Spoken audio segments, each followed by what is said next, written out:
बिस्मिल्लाहिर्रहमानिर्रहीम। अस्सलाम वालेकुम। आज 3 अगस्त है और दिन है बुध का। मैंने कल इलेक्शन कमीशन के फ़ैसले के बाद बात की थी और वो वीडियो करने के बाद मेरी बहुत से लोगों से बात हुई और आज सुबह भी मेरी बात हुई। बहरहाल मैं इस नतीजे पे पहुंचा हूं कि ये हुकूमत में शामिल 16 जमातों की ज़िंदगी और मौत का फ़ैसला कुन मोड़ है। ये इमरान खान साहब का रास्ता रोकने का आखिरी एक मौका है और ख़तरात दोनों तरफ बराबर हैं। दोनों तरफ बराबर ख़तरात हैं, इमरान खान की तरफ भी और 16 जमातों की तरफ भी। मैं इसलिए आपको कह रहा हूँ कि मेरी क्योंकि बहुत ज़्यादा तफसील से बात हुई, तहरीक इंसाफ के कुछ लोगों से हुई, जो हुकूमत के करीबी लोग हैं उनसे बात हुई और जो मौजूदा सूरत हाल को बगौर देखते हैं उनसे बात हुई। मैं इस नतीजे पे पहुँचा हूँ कि ये मामला जो है वो बहुत बड़ा इसमें अपसेट जो है वो हो सकता है। वो इसलिए हो सकता है कि आप ये देखें कि जब रिजीम चेंज हुई 9 अप्रैल के बाद, तो सब ने ये बताया कि इमरान खान इज़ नो मोर। इमरान खान पर रेड लाइन लग चुकी है, क्रॉस लगा दिया गया है, इमरान खान कभी इक़्तिदार में नहीं आ सकता। और उसके बाद फिर जिस तरह से इस हुकूमत को सपोर्ट मिली, जिस तरह से इस हुकूमत को सपोर्ट के साथ साथ फिर जिस तरह से बयानिए बनाए गए, कौन कौन से बयानिए बनाए गए आपके सामने, तोशा खाना हो, फ़रा वाला मामला हो, यहाँ तक कि मामला मस्जिद नबी में हुआ और यहाँ पे FIRs कर दी गई, नो नाम लोगों के ECL में डाल दिए, स्टॉप लिस्ट में डॉक्टर असलान खालिद वगैरह के लोगों के घरों पे छापे मारे गए, क्या कुछ नहीं किया गया। फिर आप ये भी देखें कि इस हुकूमत को जो सपोर्ट मिली, इतनी इस हुकूमत को सपोर्ट मिली कि इन्होंने अपनी करप्शन लूट मार के सारे केसेस ख़त्म कर दिए एक नैब की तरमीम से। यानी एक वो उसमें तरमीम तो काफ़ी सारी हैं, लेकिन एक ज़ाहिर है वो एक उसमें वो लाए, फिर दोबारा कुछ तरमीम लाए, तो इन्होंने केसेस ख़त्म कर दिए। नवाज शरीफ को पासपोर्ट जारी करना हो, मरीम को सिक्योरिटी देना हो, शहबाज शरीफ को ज़मानत दिलवाना हो, इस्तिस्ना दिलवाने हो, ये सारी चीज़ें उन्होंने की क्योंकि वो सपोर्ट इनको बहुत ज़्यादा थी। अब सब कुछ करके देख लिया और फिर 17 जुलाई आ गया। 17 जुलाई को जो धांधली हुई, 17 जुलाई से पहले जो धांधली जो रियासती मशीनरी का इस्तेमाल हुआ, जो एक ख़ानदान जैसे बाबुल नगर में वो इलेक्शन लड़ना चाहते थे, PTI की टिकट पे उनको रोक दिया गया और वो नहीं लड़े तो PTI वहाँ पे हार गई। फिर जो कुछ पिंडी वाली सीट पे वो आपने देखा। इससे पहले पंजाब हुकूमत, वफाकी हुकूमत, Lahore high court, election commission, हर जगह से शरीफ ख़ानदान को सपोर्ट जो है वो हर इदारे से, हर जगह से इनको सपोर्ट मिल रही थी और इन्होंने बहुत ज़्यादा धांधली की। लोगों को स्कीमें देना हो, मीटर लगवा के देने हो, ट्रांसफ़र पोस्टिंग हो, नौकरियाँ देने हो, इन्होंने सब कुछ करके देख लिया। लेकिन 17 जुलाई को बदतरीन शिकस्त हुई उन तमाम किरदारों को जो इस धांधली में शामिल थे, जिनकी सपोर्ट हासिल थी शरीफ ख़ानदान को। और इनकी मैंने जो आपको एक टैग लाइन की दी थी कि इनकी हुकूमत, इनका इक़्तिदार नहीं, इनकी बादशाहत ख़त्म हुई। और फिर इन्होंने स्पीकर के इलेक्शन में, डिप्टी स्पीकर के इलेक्शन में पैसा लगाया, फिर ये स्पीकर पे जब हार गए, फिर डिप्टी स्पीकर पे बाइकआउट कर गए। तो बात यह है कि सुप्रीम कोर्ट में इमरान खान पे जीत गए जब ये डिप्टी स्पीकर की रूलिंग वाला मामला था, ये इनकी दोस्त मोहम्मद मज़ारी की।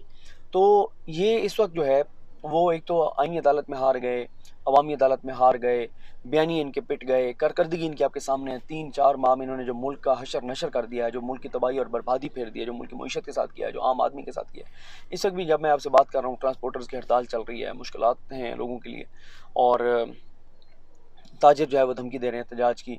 इस हुकूमत को कहीं से भी सुख का सांस नहीं आ रहा है, सिवाय इसके कि मुक़्तदर हलकों की जानिब से वो कॉन्फिडेंट हैं कि वो उनके साथ खड़े हैं। उसके अलावा कहीं से इनको कोई सपोर्ट नहीं है, आवाम की इनको सपोर्ट नहीं है। सुप्रीम कोर्ट में आपने देख लिया।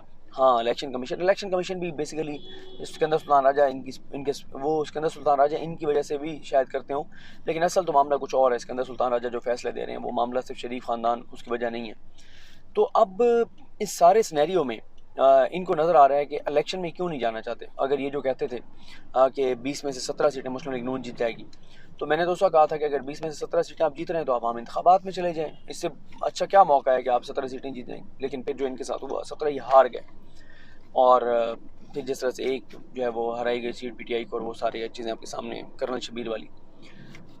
तो अब सब इमरान खान के मुखालिफ सब लोगों के पास, मैं कह रहा हूँ सब लोगों के पास ये आखिरी मौका है कि इमरान खान को खेल से बाहर कर दिया जाए। और इस हवाले से असदुल्ला खान साहब ने एक वीडियो की थी ईद उल फितर के बाद, जिसमें असदुल्ला खान ने कहा था कि मियाँ नवाज शरीफ ने अपने करीबी लोगों को ये कहा कि मुझे ज़बान दे दी गई है, दोबारा गौर कीजिएगा, कि मुझे ज़बान दे दी गई है कि अगला जो इलेक्शन होगा उसमें इमरान खान खेल से बाहर होगा।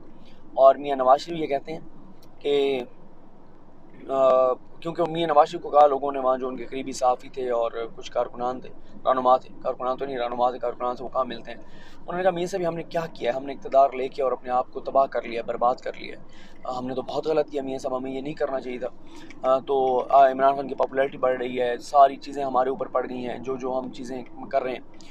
तो मियां साहब ने कहा कि आपने परेशान नहीं होना, एक तो वजह यह है कि हमने इसलिए इक़्तिदार लिया, हमारी मजबूरी थी, अगर हम इक़्तिदार ना लेते तो इमरान खान जनरल फैज़ को आर्मी चीफ़ लगा देते, और अगर जनरल फैज़ को आर्मी चीफ़ लगा देते तो हम चौकों और चौराहों पे हमारी जो है वो हम लटकते हुए, उल्टे लटके हुए होते हम लोग, और मुकम्मल हमारा ख़ात्मा हो जाता, यानी हमारा एहतसाब हो जाता, हमारी करप्शन लूट मार के फ़ैसले हो जाते। ये उनका मियां साहब का मौक़िफ़ था।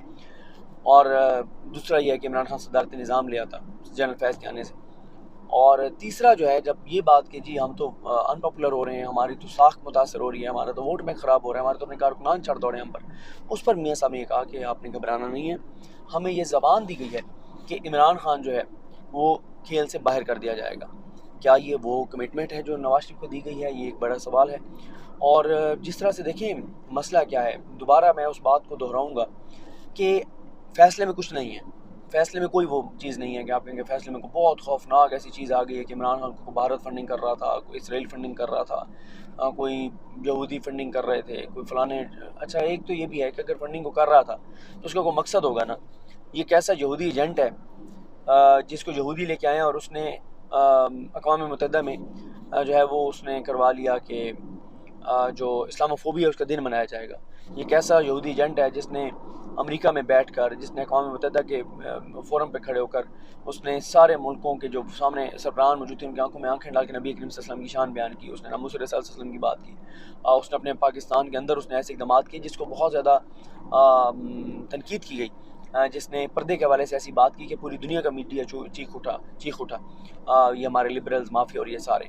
तो बात यह है कि इमरान खान ने पाकिस्तान की आज़ादी और ख़ुद मुख्तारी की बात की। ये कैसा एजेंट था उनका कि जिसने उन्हीं को उनकी आंखों में आंखें डाल के उनकी ग़ुलामी से इनकार कर दिया और कहा कि कोई ग़ुलामी आपकी नहीं होगी, और हम जो है वो एक आज़ाद, ख़ुद मुख्तार और गैरतमंद पाकिस्तान चाहते हैं, अमेरिका की डिक्टेटरशिप नहीं लेंगे। उसने कहा कि अफ़गानिस्तान में अमन में हम शरीक होंगे, लेकिन जंग में हम आपके शरीक नहीं होंगे, अड्डे हम आपको बिल्कुल नहीं देंगे। उसने मीडिया पर अफ़गानिस्तान के हवाले से हर जगह पे इमरान खान ने जो है वो बात की जो पाकिस्तान के मफाद में है। अब मसला ये है कि अगर ये हुकूमत इलेक्शन में जाती है तो इलेक्शन में तो वही नतीजा आएगा जो 17 जुलाई को आया था। क्योंकि मैं आपको एक चीज़ बताऊं कि ये मीडिया पे जो मर्ज़ी कहें, आप इनके साथ बैठें, अगर आपको कोई जानने वाला है जो इनके करीबी है तो आप इनसे मिलने चले जाएं, इनमें से किसी बंदे से मिलने चले जाएं, उससे बात करें, वो आपको बताएगा कि कितनी परेशानी है, कितनी परेशानी है। परेशानी की इसकी वजह यह है कि इनको नज़र आ रहा है कि अगर ये इलेक्शन में जाते हैं तो इस वक्त हवा और फ़िज़ा इमरान खान के हक़ में ऐसी है, और ऐसी हवा और फ़िज़ा चल रही है इमरान खान की देहातों तक कि 2/3 मेजॉरिटी मैं ये समझता हूँ आराम से सादा अक्सरियत इमरान खान आराम से ले लेंगे, यानी 172 से ज़्यादा सीटें। 2/3 मेजॉरिटी का ये है कि क्योंकि इमरान खान की तवज्जो सिंध में वो नहीं रही, इमरान खान की तवज्जो बलूचिस्तान में वो नहीं रही, तो वो थोड़ा सा इमरान खान के लिए मसला है। बाकी के पी के और पंजाब में तो वाज़े तौर पर इमरान खान की जो है वो के पी के वैसे उनके पास ऑलरेडी और दूसरी टर्म में, और पंजाब में आपने अभी ज़मीनी इंतखाबात में देख लिया, तो यानी इमरान खान जो है उस वक्त इतने वोट ले जाएंगे कि वो आराम से वज़ीर-ए-आज़म बन जाएंगे, और उनको ना एम की बैसाखियों की ज़रूरत पड़ेगी, ना बाप की ज़रूरत पड़ेगी, ना उनको इदारों के मिन्नत तरले करने पड़ेंगे, ना कंप्रोमाइज़ करने पड़ेंगे। और अब तो एक और चीज़ भी खौफनाक हुई है, और वो ये हुई है कि अब इमरान खान को ये मजबूरी नहीं रही कि उसने विनिंग हार्सेस को ही टिकट देना है। अब इमरान खान अपने किसी ऐसे नज़रियाती कारकुन को भी टिकट कहीं पे दे सकते हैं, या उस विनिंग जो हॉर्सेज हैं उनमें से उनकी निस्बत किसी ऐसे बंदे को को टिकट दे सकते हैं जिसका अपना, मसलन अगर 70-80 हज़ार से जीतना है तो उसका अपना चलें 50 हज़ार वोट तो होना, चाहे वो तीसरे और चौथे नंबर का उम्मीदवार हो, और 20-25-30 हज़ार इमरान खान का ऐड हो जाएगा तो जीतने की पोजीशन में आ जाएगा। तो इसलिए इनको ना हर तरह से परेशानी है, और इसलिए इन्होंने ये अब इलेक्शन कमीशन से करवाया है, और अब ये वफाकी हुकूमत पूरी कोशिश करेगी, पूरा जोर लगाएगी, हर तरह के इक़दाम करेगी कि किसी तरह से जो है ये कामयाब हो जाएं, और इमरान खान जो है उनका सर्टिफिकेट वाला असल मामला पीटीआई को बैन करवाना नहीं है। देखिए, पीटीआई को अगर बैन करवाएंगे, पीटीआई किसी नए नाम से बन जाएगी, ये तो कोई मसला नहीं है। पीटीआई को बैन करवाना मकसद नहीं है, सिंपल एक नुकाती एजेंडा है, और वो है कि वो जो सर्टिफिकेट इमरान खान ने दिया है, जो कि बयान हल्फी नहीं है, उस सर्टिफिकेट की बुनियाद पर इमरान खान को जो है वो नाअहल करार दिया जाए, और नाअहल करार दिलवा कर इमरान खान को इस जो सारा खेल है इलेक्शन का और ये सारे मामला हैं इससे बाहर किया जाए। अब ये कितना आसान है, ये मुश्किल है, इस पर तो किसी और वीडियो में बात कर लेंगे, लेकिन प्लान यही है बहरहाल। क्योंकि इनको पता है कि अगर इससे इमरान खान निकल गया, फिर 1000% इलेक्शन तो है ही है इस साल, और इमरान खान को शिकस्त देना नामुमकिन है। क्योंकि देखिए, इमरान खान जो बयानिया उन्होंने अपनाया है वो उस बयानिए पे बात कर रहे होंगे, और ये मरीम नवाज साहबा जैसे अभी गई थी हलकों में कस्में कुरानें उठाकर, और वो बता रही थी हमने महंगाई क्यों की है। हाँ वाकई हमने महंगाई की, लेकिन मियाँ सब रो रहे हैं, मियाँ सब रात को सो नहीं पाते।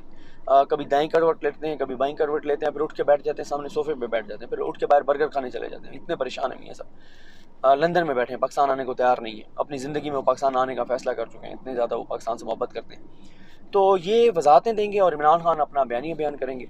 अभी भी आप देख लें, 17 जुलाई के इलेक्शन के लिए जो कैंपेन चली, मरीम नवाज साहबा जो हैं, और वो क्या तकरीरें करती रहीं और इमरान खान क्या करते रहे। इमरान खान अपना बयानिया बताते रहे, तकरीरें करते रहे, सख्त मौक़िफ़, सख्त बयानिया, और मरीम नवाज साहबा कस्में उठाकर, कुरान उठाकर वजाहतें देती रहीं। तो यही होगा अगले इलेक्शन में भी। तो ना ये इलेक्शन में जाना चाहते हैं, ना ये हुकूमत करना चाहते हैं, बस ये पाकिस्तान के हालात ख़राब करना चाहते हैं, और ये चाहते हैं कि पाकिस्तान में मार्शल लॉ लग जाए, ना ये हुकूमत में रहें, ना ये इलेक्शन में जाएँ, और एक निगरान सेटअप आ जाए जो तवील अरसे के लिए हो। अब ये इसमें कितने कामयाब होते हैं, नाकाम होते हैं, ये आने वाला वक्त बताएगा।